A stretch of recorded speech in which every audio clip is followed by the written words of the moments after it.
Hi ಎಲ್ರಿಗೂ ನಮಸ್ಕಾರ. Welcome back to my channel.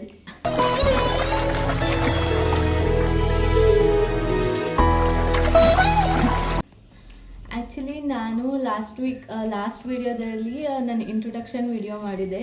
Actually ತುಂಬಾ ನರ್ವಸ್ ಆಗಿಬಿಟ್ಟಿತ್ತು. ಲೈಕ್ ಫಸ್ಟ್ ವಿಡಿಯೋ ಅಲ್ವಾ, ಹೆಂಗೆ ಮಾತಾಡೋದು ಏನು ಮಾತಾಡೋದು ಅನ್ನೋದು ಸೀರಿಯಸ್ ನಂಗೆ ಗೊತ್ತಿರಲಿಲ್ಲ. ಅದು ಸ್ವಲ್ಪ ಟ್ರೈ ಮಾಡಿದೆ, ಬಟ್ ಓಕೆ ಸ್ವಲ್ಪ ಚೆನ್ನಾಗಿ ಬಂತು. ಸೊ ಹಾಗಾಗಿ ಅಪ್ಲೋಡ್ ಮಾಡಿದೆ. ಸಬ್ಸ್ಕ್ರೈಬರ್ಸ್ ಸ್ವಲ್ಪ ಆದರೂ ತುಂಬಾ ಖುಷಿ ಆಯಿತು ನನಗೆ.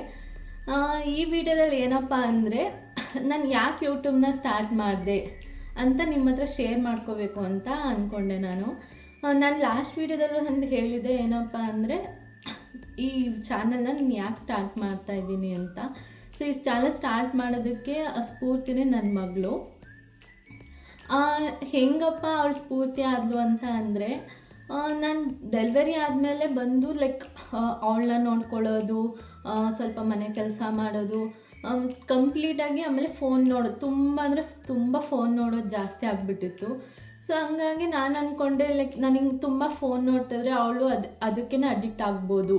ಯಾಕಂದರೆ ಇವಾಗ ನಾವು ಏನು ಮಾಡ್ತೀವೋ ಅದನ್ನು ಅಬ್ಸರ್ವ್ ಮಾಡ್ತಾ ಇರ್ತಾಳೆ ತುಂಬ. ಸೊ ಹಂಗಾಗಿ ನಾನು ಅಂದ್ಕೊಂಡೆ ಯಾಕೆ ಇದನ್ನು ನಾವು ಅದನ್ನೇ ನಾನು ಎಂಗೇಜಿಂಗ್ ಆಗಿರೋ ಥರ ಮಾಡ್ಕೋಬಾರ್ದು, ಯಾಕೆ ನಾನು ಈ ಥರ ವಿಡಿಯೋ ನೋಡಿ ಸುಮ್ಮನೆ ಟೈಮ್ ವೇಸ್ಟ್ ಮಾಡೋದು. ಸೊ ಅದನ್ನೇ ಏನಾದರೂ ಅರ್ನಿಂಗ್ ಆಗಿ ಕನ್ವರ್ಟ್ ಮಾಡ್ಕೋಬೋದಲ್ವಾ ಅಂತ ಅಂದ್ಕೊಂಡೆ. ಮೇ ಬಿ ಸ್ವಲ್ಪ ಜನ ಅನ್ಕೋಬೋದು, ಏನು ವೀಡಿಯೋ ಮಾಡಿಬಿಟ್ರೆ ಅದು ಒಂದು ಕೆಲಸ ಆಗ್ಬಿಡುತ್ತಾ, ಇಲ್ಲ ಬೇರೆ ಏನಾದ್ರು ಮಾಡ್ಬೋದಲ್ವಾ, ಹಾಗೆ ಹಿಂಗೆ ಅಂತ ಅನ್ಕೋಬೋದು. ನಾನು ತುಂಬಾ ಬೇರೆ ಥರನೂ ಟ್ರೈ ಮಾಡಿದ್ದೀನಿ. ಮದುವೆ ಆಗಿ 1 year ಸುಮ್ಮನೆ ಟೈಮ್ ವೇಸ್ಟ್ ಆಯಿತು ಅವಾಗ. ಲೈಕ್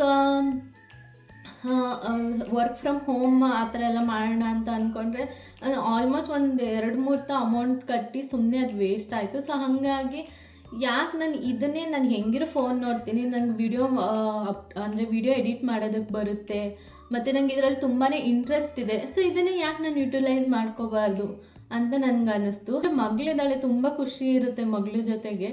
ಅವಳ ಜೊತೆ ಟೈಮ್ ಸ್ಪೆಂಡ್ ಮಾಡೋದು, ಅವಳ ಜೊತೆ ಆಟ ಆಡೋದು, ಅವಳಿಗೆ ಊಟ ಮಾಡಿಸೋದು, ಅವಳಿಗೆ ಅಡುಗೆ ಮಾಡಿ ಊಟ ಮಾಡಿಸೋದು, ಅದೆಲ್ಲ ತುಂಬಾ ಖುಷಿ ಕೊಡುತ್ತೆ. ಬಟ್ ಆದರೂ ನಾನು ಎಲ್ಲೋ ಕಳ್ಕೊತಾ ಇದ್ದೀನಿ ಅಂತ ನಂಗೆ ತುಂಬಾ ಫೀಲ್ ಆಗ್ತಿತ್ತು, ರಿಗ್ರೆಟ್ ಆಗ್ತಾಯಿತ್ತು. ಸೊ ಅರ್ನ್ ಮಾಡಿದ್ರೂ ನನಗೂ ಹೆಲ್ಪ್ ಆಗುತ್ತೆ, ಫ್ಯಾಮಿಲಿಗೆ ಹೆಲ್ಪ್ ಆಗುತ್ತೆ, ನನ್ನ ಮಗಳಿಗೆ ಏನಾದ್ರು ಕೊಡಿಸ್ಬೇಕು ಅಂದ್ರೂ ಸಹ ಅದನ್ನು ಹೆಲ್ಪ್ ಆಗುತ್ತೆ, ಅರ್ನಿಂಗ್ ಸಹ ಮಾಡ್ಬೋದು. ಯಾಕಂದರೆ ಹೆಣ್ಮಕ್ಳು ಲೈಕ್ ಸುಮ್ಮನೆ ಮನೇಲಿ ಕೂತ್ಕೊಂಡು ಇರೋದಕ್ಕಾಗಲ್ಲ. ಯಾಕಂದರೆ ನಮ್ಮ ಕಾಲ ಮೇಲೆ ನಾವು ನಿಂತ್ಕೊಳ್ಳೇಬೇಕು. ಎಲ್ಲದಕ್ಕೂ ಫ್ಯಾಮಿಲಿಯವ್ರನ್ನ ಕೇಳೋದು, ಹಸ್ಬೆಂಡ್ನ ಕೇಳೋದು, ಫಾದರ್ನ ಕೇಳೋದು, ಅದು ಏನು ಚೆನ್ನಾಗಿ ಕಾಣಿಸುತ್ತೆ. ನನಗಂತೂ ಚೂರು ಇಷ್ಟ ಆಗಲ್ಲ ಇನ್ನೊಬ್ರ ಹತ್ರ ಕೇಳೋದಕ್ಕೆ. ಅಂದರೆ ಕೊಡಿಸ್ತಾರೆ, ಅವ್ರು ಕೊಡಿಸಲ್ಲ ಅಂತ ಅಲ್ಲ, ಬಟ್ ಪದೇ ಇದನ್ನು ಕೊಡಿಸಿ ಅದನ್ನು ಕೊಡಿಸಿ ಅಂತ ಕೇಳೋದಕ್ಕೂ ಅಷ್ಟು ಚೆನ್ನಾಗಿ ಬರಲ್ಲ. ಯಾಕಂದರೆ ಅವ್ರದ್ದೇ ಆದಂಥ ಕಷ್ಟಗಳಿರುತ್ತೆ, ಅವರು ಮನೆಗೋಸ್ಕರ ದುಡಿತಾ ಇರ್ತಾರೆ. ಸೊ ಇದ್ರ ಮಧ್ಯೆ ನಾವು ಹೋಗಿ ಬರ್ಡನ್ ಹಾಕಿದರೆ ಅವ್ರಿಗೆ ಇನ್ನೂ ಪ್ರೆಷರ್ ಆಗುತ್ತೆ. ಸೊ ಹಾಗಾಗಿ ಅರ್ನ್ ಸಹ ಮಾಡ್ಬೋದಲ್ವ ಇದರಿಂದ, ಆ ಥರ ಥಿಂಕ್ ಮಾಡಿ ನಾನು ಈ ಚಾನಲ್ನ ಸ್ಟಾರ್ಟ್ ಮಾಡಿದ್ದು. ಸೊ ಇನ್ನೊಂದು ಏನಪ್ಪ ಅಂದರೆ, ಮೆಮೊರೀಸ್ಗೋಸ್ಕರ ಈ ವಿಡಿಯೋಸು, ಫೋಟೋಸು ಆ ಥರ ಎಲ್ಲ ತೆಗ್ದಿಟ್ಕೊಂಡಿದ್ರೆ ಅವಳಿಗೂ ಒಂದು ಮೆಮೊರಿ ಅಂತ ಇರುತ್ತಲ್ವ. ಲೈಕ್ ನಾನು ಚಿಕ್ಕ ಹುಡುಗಿಲಿ ಈ ಥರ ಇದ್ದೆ, ಹಿಂಗಿದ್ದೆ. ನನ್ನ ಫೋಟೋಸ್ ಹಾರ್ಡ್ಲಿ 3 to 4 ಫೋಟೋಸ್ ಏನೋ ಇರ್ಬೋದೇನೋ ಚಿಕ್ಕ ಹುಡುಗಿದು. ಸೊ ನಮ್ಗೆ ಅದನ್ನು ನೋಡಿದ್ರೆ ನಂಗೆ ತುಂಬ ಖುಷಿ ಆಗ್ತದೆ. ನಾನು ಹಿಂಗೆಲ್ಲ ಇದ್ದೀನ ನಾನು ನೋಡೋದಕ್ಕೆ ಚಿಕ್ಕ ಹುಡುಗಿಲಿ ಅಂತೆಲ್ಲ ನನಗೆ ಫೀಲ್ ಆಗ್ತಾ ಇರುತ್ತೆ. ಸೊ ಹಂಗಾಗಿ ಅವಳಿಗೂ ಮೊನ್ನೆ ಅದನ್ನು ನೋಡಿ ಅವಳಿಗೂ ಖುಷಿ ಪಡ್ಬೋದಲ್ವಾ. ಸೊ ಹಂಗಾಗಿ ಇದೊಂದು ಮೆಮೊರಿಯಾಗೂ ನಾವು ಕನ್ವರ್ಟ್ ಮಾಡ್ಕೋಬೋದು ವಿಡಿಯೋ. ಸೊ ಹೋಪ್ಫುಲಿ ನಿಮ್ಗೆ ಇಷ್ಟ ಆಗುತ್ತೆ ಅಂದ್ಕೊಂಡಿದ್ದೀನಿ ಈ ಚಾನಲ್ ನಿಮಗೆ. ನಾನು ಕ್ರಿಯೇಟಿವ್ ಆಗಿ ವಿಡಿಯೋಸ್ ಮಾಡೋದಕ್ಕೆ ಟ್ರೈ ಮಾಡ್ತೀನಿ, ಮತ್ತು ರೆಸಿಪಿ ಸಹ ಪೋಸ್ಟ್ ಮಾಡ್ತಾ ಇರ್ತೀನಿ. ಸೊ ಇಷ್ಟಪಡಿ ನನ್ನ ಚಾನಲ್ನ. ಇಷ್ಟ ಆದರೆ ನಿಮಗೆ ಒಂದು ಲೈಕ್ ಮಾಡಿ, ಶೇರ್ ಮಾಡಿ, ಹಾಗೆ ಸಬ್ಸ್ಕ್ರೈಬ್ ಮಾಡ್ಕೊಂಡು ಸಹ ನನ್ನ ಚಾನಲ್ನ ನೋಡಿ. Thank you so much.